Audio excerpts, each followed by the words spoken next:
We believe Carolina basketball. Graham Bunn, former D1 point guard, diehard Carolina Tar Heel fan. Got my brother, Zach Talitsky, all around good guy, UNC alum, and kind of my soundboard for all things my frustrations with Carolina basketball over the last few years. Charleston Southern. We did the preview show yesterday, and I messed up the first show. This is the second attempt to do this show. So we're learning. But yeah, no surprises, I didn't think, in the Charleston Southern game. Any takeaways for you? No surprises. I think the team did everything you'd want to see them do. I thought RJ came out and set the tone early and wouldn't let us coast into the game, which I think showed great leadership, which he continues to do. The bench was great. We talked about that on the last show, wanting to see these guys come in against an overmatched team and really use their minutes and show Hubert they deserve to keep getting minutes during the ACC schedule. And I think they did that. I like some of the moves Hubert made to press, make sure that we were keeping the intensity high and putting defensive pressure on them. I thought, overall it was just exactly what you'd want to see. Yeah, one of the things that stands out, and I know you and I are both high on him, but it's kind of untapped potential at this moment in time.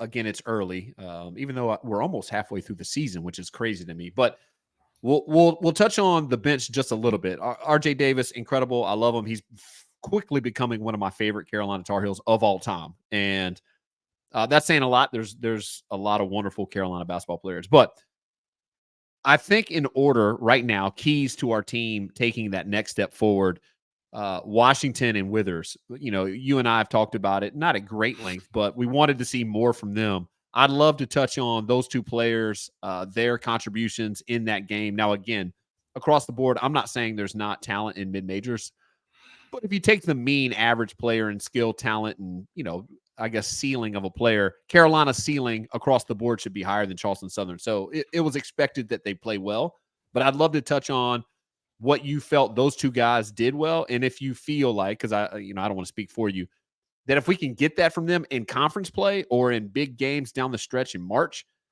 where we'll be as a team.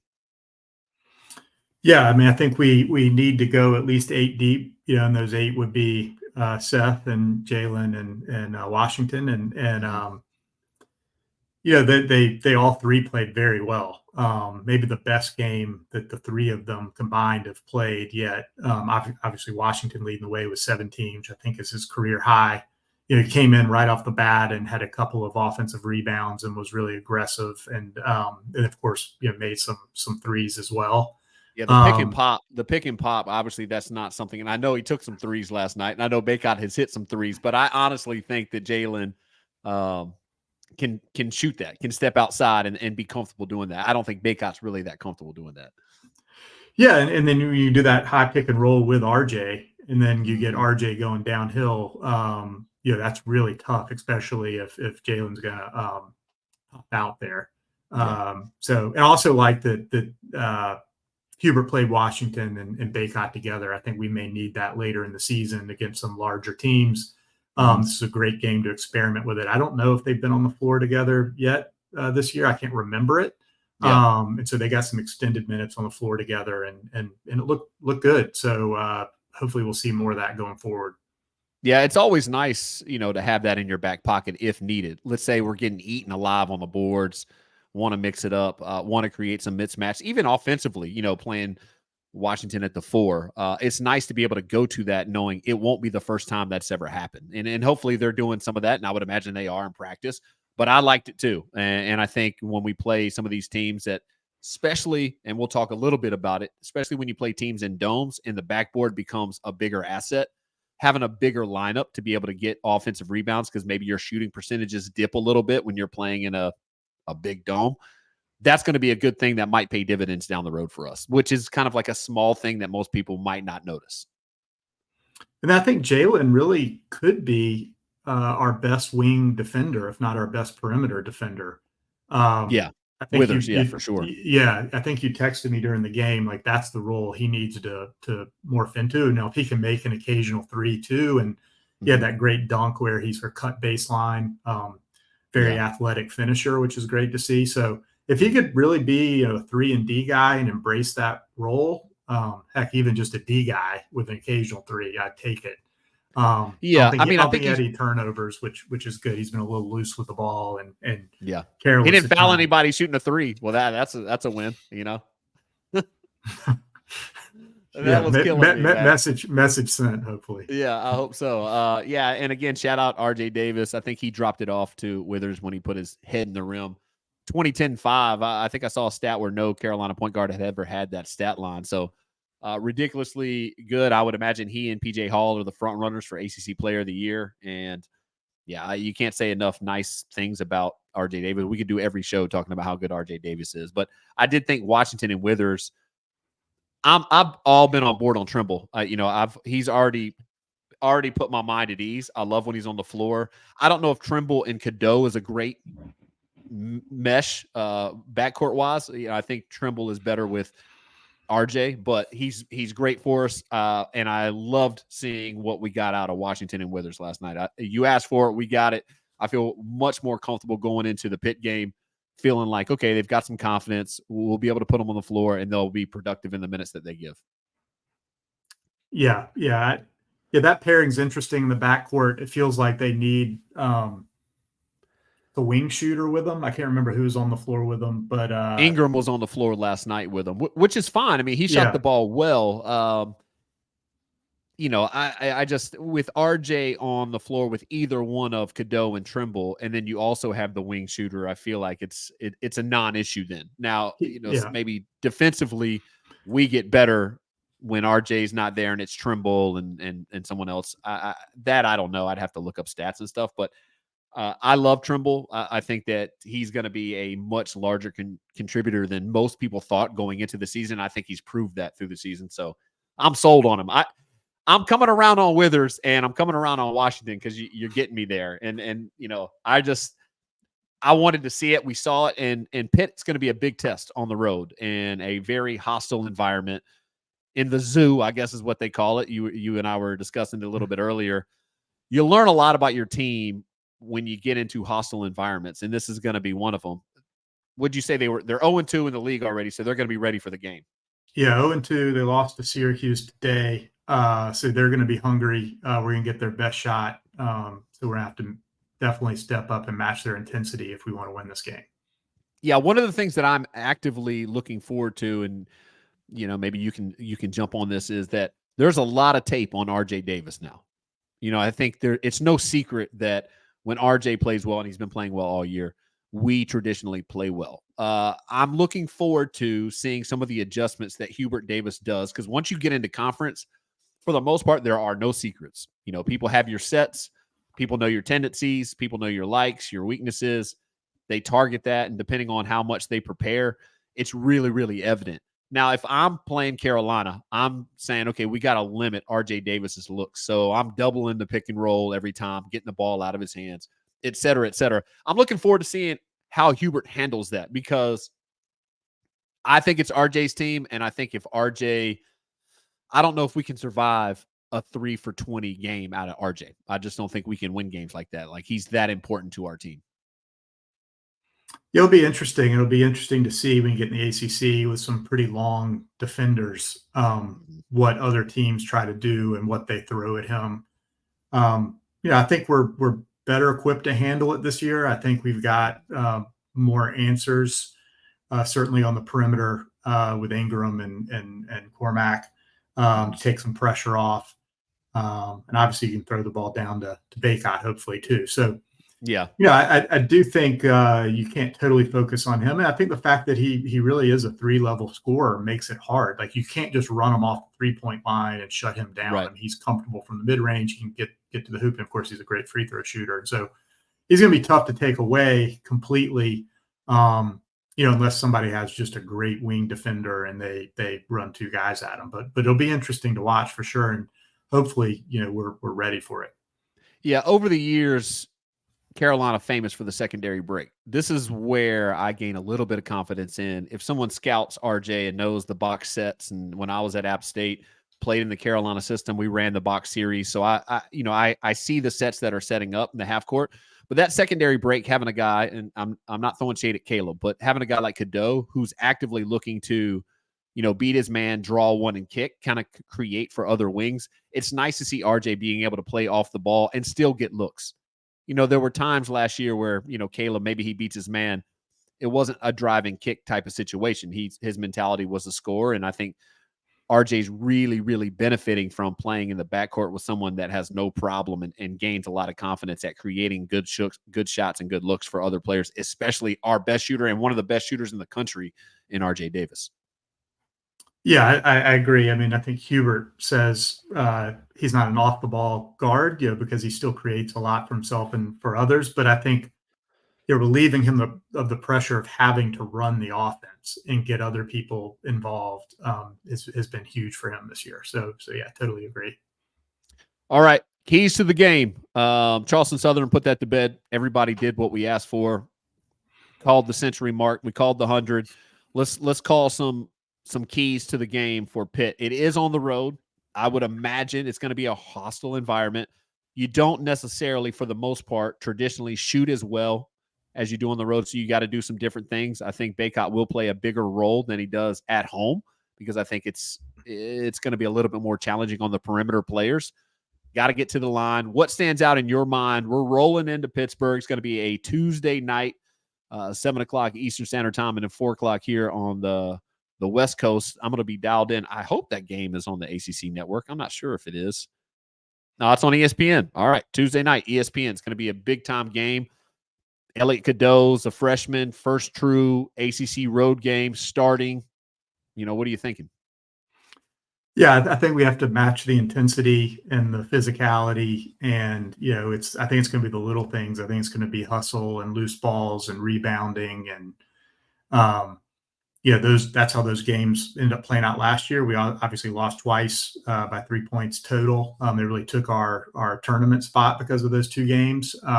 Yeah, I need this game because of that. I need this. Yeah, and so I think that's what I'm looking for is the defensive intensity, the rebounding intensity, loose balls. It's probably not going to be a pretty game. I don't expect us to necessarily shoot the ball, the way we have all season. And so can we do the other things that we need to do to grind out a tough, road victory and show the mental toughness that we're going to need to win the ACC if that's what we want to do. That's definitely what I want to do. I don't know offhand. It's been a while. It's been a while. Yeah, it's been too long. Do you know offhand? I'm just curious, and this is kind of totally offhand, but do you know what Carmack Ryan's shooting from the field these days, and specifically from three? Do you have any clue? Do you have those stats up? No, but okay. I can pull it up. I would love to see, and I'll do some research after this because I have some time. Good luck to your Georgia Bulldogs today. I know you're getting ready to go watch the Dogs play, and Georgia native, so I hope you guys do well. I mean, they are playing Florida State, and basically this might be, I don't know how long it takes. This might be the last Florida State ACC football game they ever play. And I don't blame them. Like, not making the college playoff, even though, I think if TCU had a better national appearance last year, I think Florida State gets in this year, but, conversation for a different time. All right, Carmack Ryan. 29% from three. Yeah. See, that it's bothering me a lot. And again, it's not a small sample size. We're almost halfway through the season. 29 from three, and he's not getting – these aren't like he's dribbling up off ball screen and pulling up off the bounce. He's getting kick-out threes from doubles on Baycott, drive and kick. Like, he's getting really good looks, and we're not going to be as successful as I think I want us to be. Obviously, I want to win the Natty. I think everybody loves their team. They want their team to win the national championship. But I think we get into a very good position to make a deep run in the ACC tournament, and then full on into the national tournament. If he can get that up to 38%, he's a fifth-year senior, and he's a shooter. I don't get it. Yeah, he's 18 of 62. So second most three-point attempts on the team after RJ. Yeah, I have to believe he's going to regress to the mean in a positive way and start shooting the ball better. Obviously, that takes us to a whole nother level, right? I mean, because then we've got need it. Yeah, we need it. Yeah, and to your question, got like 100-some starts. Yeah. People start shading towards RJ or sending two at him. Yeah, he's going to get even more open looks, and so it's going to be critical that he knocks those down. So, we need it. He plays pretty good perimeter defense, though. To say something positive. He's surprised me. He stays in front of people pretty well. He's like pretty long. Yeah. Yeah, and so if he starts making those open threes, it's going to be a huge bonus. Yeah, I mean, I don't know what people are seeing on tape, but he has been targeted several games where, they're 4 round one, they're pulling his man out with the pick and roll or just giving a clear out, and it's kind of like he's on an island. And I got to give him his due too. I love him. I don't think we're a national contender without him playing well. I just feel like that's what we need most from him is shooting almost 40% from three. Like, we need that. I don't need him to be leaky black on the defensive end. That'd be great.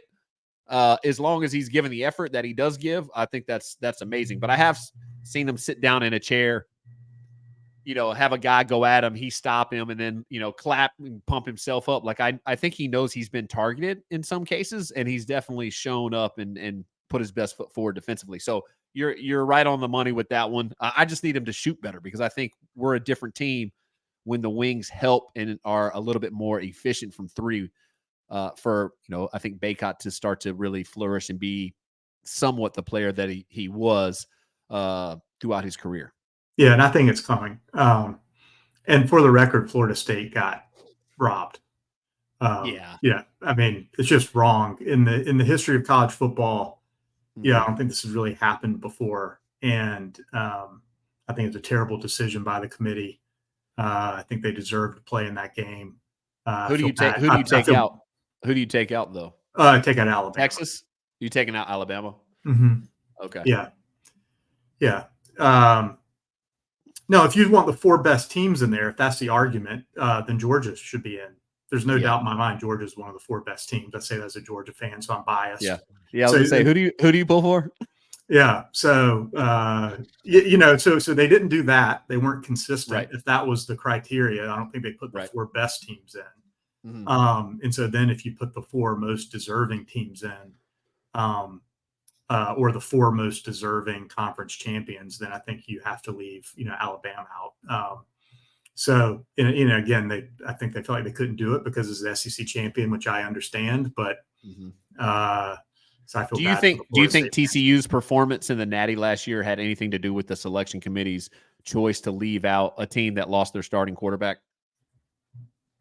No, I don't. I think losing their starting quarterback gave the committee, an excuse and cover for leaving Florida State out. But, Florida State played the ACC championship game with their 3rd string quarterback. They're going to get their backup back, for the game tomorrow.